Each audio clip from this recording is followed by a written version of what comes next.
And we are going now right to the hotline. The major story of the day confirmed officially earlier this morning that Kurt Busch will no longer be a part of Penske Racing, will no longer drive the number 22 Shell Pennzoil Dodge. Kurt Busch joins us live on the hotline. Kurt, welcome on what I know is a very difficult day. We appreciate you stopping by. It's, all right, official now. Parted company with Penske Racing. Surprised a lot of people when the news first broke. At what point did you realize that this was going to be the outcome?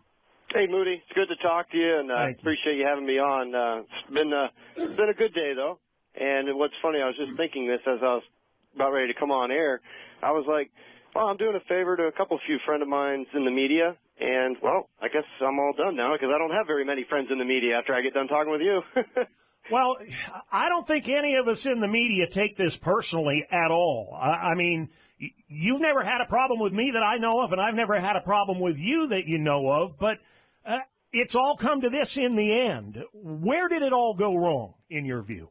Well, this second half of the season, for me, it had its moments of successes, but it also was beginning to work through my skin, and it showed up at times when I was unprofessional with how I handled things with the media, or just with reacting to those bad days. There's a lot of pressure to perform, and I really feel like I was missing some of the fun that's supposed to be in racing. And I can talk to you, when I did that Frank Kimmel street stock race last year, yep. I did the pro stock car this year. Why was I doing those things? I was beginning to notice that it wasn't me in the Cup car having the fun that I wanted to have. I had to go find it elsewhere. And so that's just what has been wearing on me. And, talking with a sports psychologist and moving forward, this is a great opportunity for me to get a fresh start. Was there a point in the aftermath of what happened at Homestead where, hindsight being what it is, after an opportunity to maybe cool down for a couple of minutes, you look back and said, oh, man, I think I really stepped in it this time? Well, there wasn't any one key moment. There was the whole second half. I mean, there was just the way that I treated people unprofessionally. That's got to be fixed, and that's what I have to do to grow as a person and be a better driver. And the Penske Group is a first-class organization. And when we discussed things after Homestead about how the year had went and some of my concerns, Roger started to look at, and I was looking at some of their needs, and it's just we came to this agreement mutually on it's going to be best for both parties. It's going to be tough. We're both in awkward situations now, but I'm looking forward to the future. I know in your statement earlier today, you called this a positive step. Most of us are struggling to find how this is a positive thing for you. Explain that to me if you can. Well, I'm looking for the fun in racing, and this fresh start gives me that opportunity. And today, I didn't know how it was going to go, but the quality of phone calls and texts coming in are exciting. And so there's plenty of options out on the table. I'm hearing from you a lot of self-awareness here. In the brief time that we've been talking, I've not heard you target any blame. I've heard you take it to a large degree on your own shoulders. Have you had opportunities in the past? I mean, obviously there was an unpleasant parting with Jack Roush in 2005. There have been a flare-up or two or three in your time at Penske Racing. What happened at Homestead, obviously. From the outside looking in, do you see where you've come up short, and have you been conscious of it at the time? Is it something you're aware of that you're just not able to control, or does the revelation come to you after the fact? It's been unique working with these individuals and trying to harness my emotions and to control it to create a better job done at the end of the day. It's not just driving the car, it's handling everything outside the car. And I want to say this, at times I want to say my frankness and my intensity, they don't play well, or as I was trying to intend them to be. I'm a regular guy, and I wear my heart on my sleeve. Mm-hmm. And that honesty is in brutal honesty, is what I see as a good thing and a bad thing. Well, I was going to ask you about that, and I'll ask it now.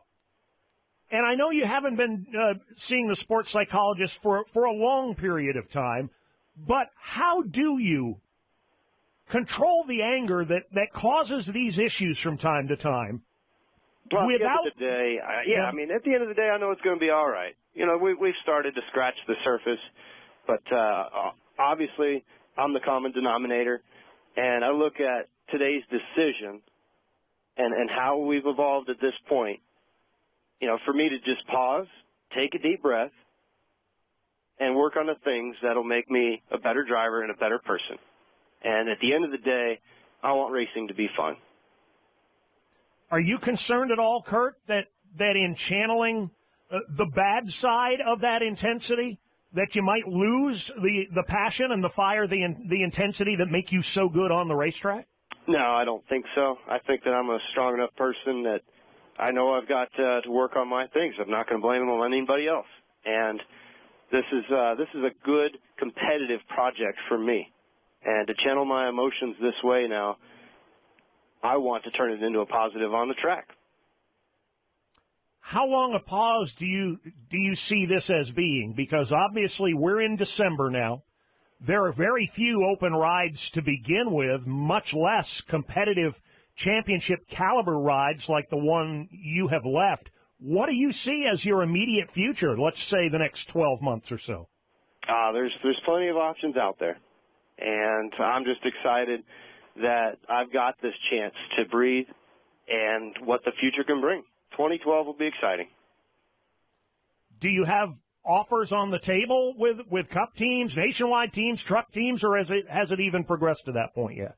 Yeah, I hadn't even looked around. We came to this agreement, and I'm ready to take a step back to make a step forward. And today has been a very positive day with the quality of phone calls and texts.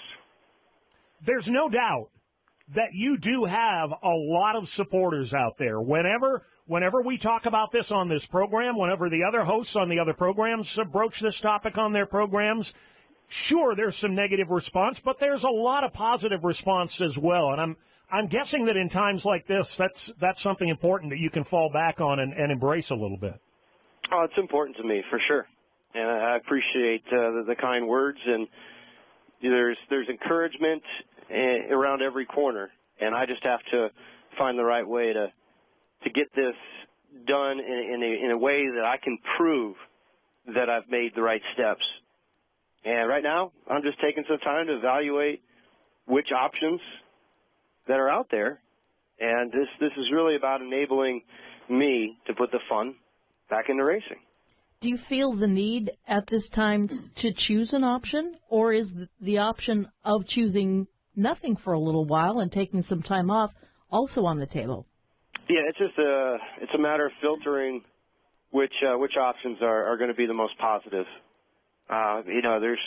There's NHRA fun that I've had this year. You know, we ran that street stock race with Kimmel, and I didn't stop smiling for 100 miles.